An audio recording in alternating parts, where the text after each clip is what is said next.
सास के निधन के बाद उसके गहनों पर बेटी या बहू किसका हक होगा? हर बहू या बेटी के मन में एक ही सवाल होता है कि सास के जाने के बाद उसके गहनों पर हक किसका होगा, बहू या बेटी का।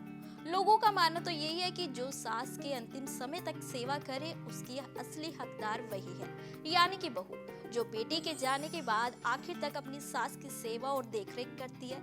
लेकिन इस मामले में कानून और कुछ ही कहता है। कानून कहता है कि सास के गहनों का असली हकदार बहू नहीं बल्कि बेटी होती है।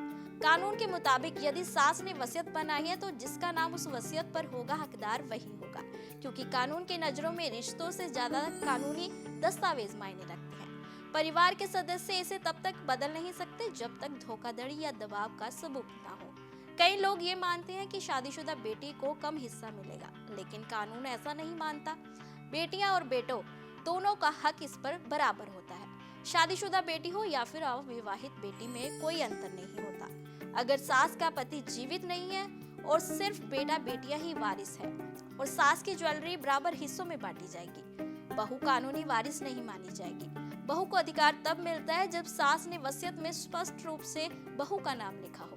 यही अगर बेटा अपनी मर्जी से गहने अपनी पत्नी को देना चाहता हो, तब ऐसी स्थिति में वो गहने बहू को मिल सकते हैं। अगर परिवार की सहमति भी इसमें हो तो भी बहू का अधिकार सास की संपत्ति यानी कि उनके गहनों पर हो सकता है। लेकिन लोगों का कहना है कि बेटियां तो शादी करके अपने ससुराल चली जाती हैं, कभी कभार माँ से मिलने आती हैं, लेकिन बहू तो सारी उम्र सास की सेवा करती है। तो ऐसी स्थिति में बहू का हक सास के गहनों पर क्यों नहीं है? वैसे देखा जाए तो लोगों का कहना ठीक भी है, जो सेवा करती है असली हकदार तो वही होनी चाहिए।